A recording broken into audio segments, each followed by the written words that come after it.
Well, we've got a great game coming up on Sunday. The Detroit Lions, who are 6-1, are traveling to Green Bay to take on the 6-2 Packers in what's shaping up to be a really interesting game. There's weather impacts, there's playoff seeding implications, but most importantly, there's control over an opponent in a really talented NFC North. It's shaking up to be a really, really interesting game, and I couldn't be more excited. Today, I'm going to talk about some of the things that I'm going to be watching for throughout the game and leave you with some bold predictions and my final score prediction. I'm likely not going to be right on a lot of this stuff, but I think it's important to try and take the shot, and that's what I'm going to be doing. This game is a battle for the NFC North. It's a battle for playoff seeding. It's going to be a rainy day, and I'm going to enjoy the hell out of it. Let's go. All right, the 6-1 Lions traveling to the 6-2 Green Bay Packers. Lions a 3.5-point favorite, 47.5 over under. And I already mentioned this game has a classic written all over it. It's got two very quality, likely playoff teams in an already very talented NFC North division. On top of that, we haven't really seen either of these teams meet a match that's worthy of the other. This game is going to be incredible, and I think one of the most important things to take note of before we jump into the game-specific details that I'm going to be looking for is to acknowledge the weather that we're going to be seeing.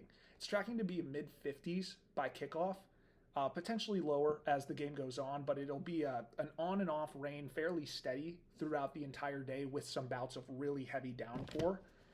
Again, two very, very talented rosters here. The Detroit Lions, I could name everybody. The Packers as well, though. Got to give my flowers to them. They've been incredibly talented in rebuilding this post-Aaron Rodgers team. So this is a team that I do take very seriously. This is going to be a very tough game for the Lions to win, but I do think there are ways that they will be able to pull it out. This is a really interesting game to try and come back for. Obviously, with the playoff implications and the division seemingly on the line at the mid-year point, Jordan Love's going to want to play. And I think when you think through the weather at play, when you think through the week he's had, I've seen interviews saying that he's willing to play even if he doesn't practice. I'm curious how that's going to look. To be honest, I don't have a strong take on this. I'm just curious about, with this weather, with this rainy day, what's he going to look like in the pocket? How's his line going to protect him? And what's LaFleur's play calling going to look like? Are they going to defer to run in some instances? Likely with the weather. But is it going to be exacerbated even more considering that Jordan Love is somewhat banged up? Is that going to constrain them in a way that Jordan Love doesn't intend to, but could potentially get dicey down the stretch of this game? I wrote a ton of notes for this. And to be honest, I might look down at these notes now and then, but I've got a lot of thoughts on this game, mostly from the perspective of a Lions fan that I want to share out, but I'm not going to read what I prepped because a lot of this stuff doesn't really coexist well in an actual argument. So, good team versus good team.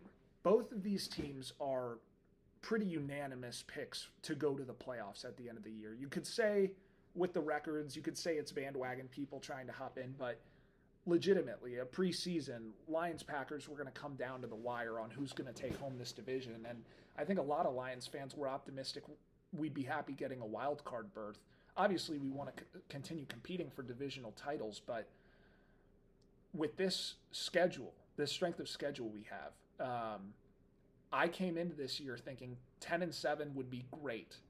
I think this will be a big test for the Packers defense, who have had a great season so far on takeaways, and now in a rainy environment at home, I think this is going to be a really big matchup to watch between the Packers secondary and Jared Goff. Is it going to be more of a strip sack day, or is it going to be more of a Xavier McKinney day? Because you can't deny that one of the two is likely going to happen, especially in a weather-impacted game. No JMO for the Lions.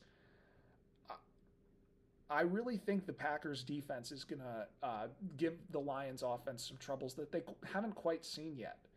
I've got 4 bold predictions for this matchup between the Lions and the Packers. And then I'd like to share my insights on what I think will transpire throughout the game. I'm pretty jazzed up for this one. I'm very excited. My first bold prediction, Jordan Love does not play this Sunday against the Lions. Here's why I say that. Earlier this week, I was listening to Detroit radio, And they were all losing their minds over that Dan Campbell interview where he's jumping up and down and he's looking to kind of play with the reporters a bit who just continue to ask about a potential defensive end acquisition. And what I heard them talking about was what they love about Dan Campbell is he doesn't do these coach games. They were certain that he was going to make a move because he never plays the kind of games of, oh, they might play, they might play. We don't know. We don't know who's going to play. If you're the Packers and after that game you know Love is going to be out 2 weeks, do you think LaFleur is the type of coach who's going to share that? I have nothing against LaFleur. This is not meant to drag LaFleur, but it highlights the difference in two coaching approaches. One being, I'm going to tell it exactly how it is, and one being, there's a game beyond the game. Both can be true. Both can be great coaches. But from everything I've seen all week with the Jordan Love commentary of like, yeah, I might not practice, but I'm going to play. Or I plan to play. It's hopeful I'm going to play. They're keeping it so up in the air. And it's totally possible he comes out, dresses, and is ready to go. Good to go and torches us for 350, 4 touchdowns. That's 100% possible in my mind. I think the Packers are playing the chess match here and trying to get the Lions defense that's already struggling without an Aiden Hutchinson. And struggling is relative. They've been winning games. They've been holding defenses. They've been holding offenses to very, very limited production outside of that first quarter against Tennessee. But there have been a few moments of strain on the defense. And I think playing this wide receiver room, playing this quarterback in particular in Jordan Love, I think LaFleur and the Packers are looking for any possible advantage they can get over the Lions. And I don't blame them for doing that. But my prediction is that Malik Willis starts at quarterback. I think that's a better play for their run game. I think it's a better play schematically to not play a coming off an injury quarterback on a wet field. And if he does play, how does his mobility in the wet weather shake out? I think the Packers are going to lean into a run first, time of possession style of play with Malik Willis. And I think LaFleur is going to have Willis ready to go no matter who starts. But if it were completely up to me and how I think this game's going to shake out, I do believe that Jordan Love does not play and Malik Willis gets the nod. All right, my second bold prediction, Jared Goff regresses to the mean game. It pains me. Oh my gosh. I disgust myself that I brought this take to the table. I'm predicting that Jared Goff doesn't look like a pumpkin, doesn't look terrible, but I think he's going to have at least 2 strip fumbles, or I think he's going to throw at least 2 picks.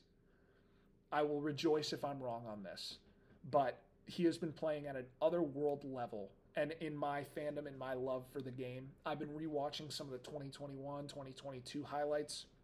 And it's not to say he was not good that year. He did have a decent year, but he's been playing at a level that I'm not used to seeing. And I think this week in a tough environment on the road, on the wet field, I think it's totally possible that he doesn't have a great game. And hopefully that doesn't contribute to them losing, but it's still TBD. My second bold prediction is that Jared Goff has a regression to the mean kind of game. Here's why I say that, right? The Packers defense has been playing incredible, turning other teams over. Xavier McKinney leading the league, all pro level safety, playing phenomenally. And he terrifies me. A lot of that Packers defense does. The Lions O-line looked somewhat vulnerable last week. They had Tennessee Titans put together a few complicated pass rushes that we struggled against. And I think the Packers get after it early.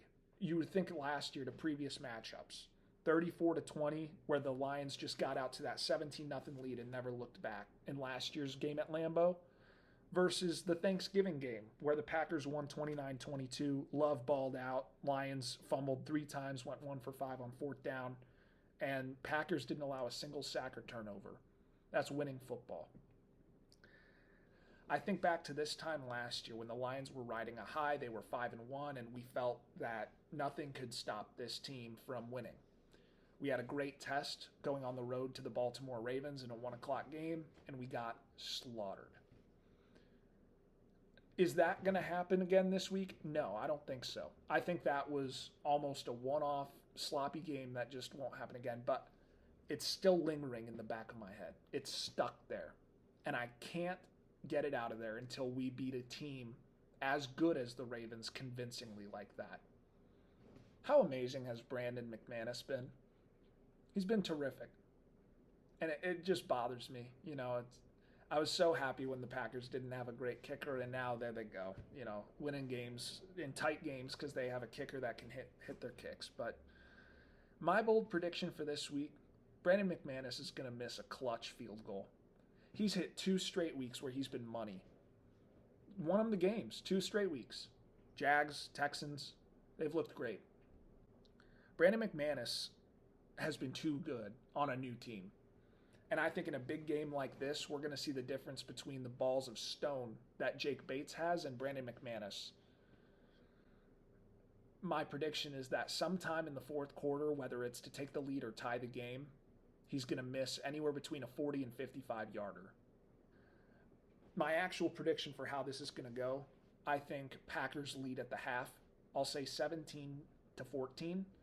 I think it's going to be a bit of a sloppy game. Let's say one defensive or special teams touchdown for someone out there, whether it's the Packers or Lions. I'm not sure, but I'm seeing a scoop and score, some sort of slip and snafu play by the receiver to ball hits off his helmet into the air, pick six, something like that. Again, I think Malik Willis starts. I think it works for the Packers in the first half. Lions have not historically done great against running quarterbacks, and I think that's an ace in the hole that LaFleur knows that he has there. I think they're going to lean heavy on the QB runs and getting Jacobs going. I think for the Lions, it's going to be a heavy rushing attack to start, but I think that defense starts to look vulnerable. We've had a good couple weeks now since we've been beating teams pretty solid with not a ton of pass interference or holding calls, but we've seen what transpired in the early years, and this is arguably the best receiving core in the league. And so I think this is the game, if any, that our secondary gets exposed. Not for being terrible. We have a very good secondary on the Lions. But is this the game where we see more of those TA pass interferences? I sure hope not. But I'm banking on at least a few with how talented this receiving group is. You got too many people to worry about. It's very similar roster to the Lions. One guy I really like for the Lions, Nowaski. He's from Saginaw Valley State University. Shout out to all my friends who went there. He got a pick last week. He did get burned on that run by Mason Rudolph, but I think anyone who knows ball knows that Kirby Joseph, who was getting chewed out right after the play, was responsible for picking up that cross route, and he didn't. And Nowaski didn't know who to cover, the quarterback or the receiver who Kirby Joseph should have had, got put in a bad spot. He had that pick last week, and he's been getting used as both a pass rusher and a linebacker. I think how he plays is I call him like a dark horse game changer kind of player. If he can get some sort of play, whether it's a sack, a forced fumble, a pick, I think he could be a difference maker in this game as well. And so again, like I said, I think it's 17-10 at the half. Throw in a Goff fumble in the third quarter. Let's say 24-14 Pack is up. Lions respond to this punch. They'll get a touchdown, 21-24. And to me, what it comes down to is with the Packers leading.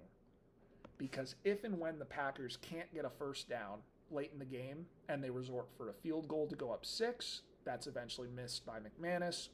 Whether it be a late game turnover like the Vikings put on us, I really see this one coming down to the wire and being decided by a late game drive by the Packers, whether it be good or bad for the Lions.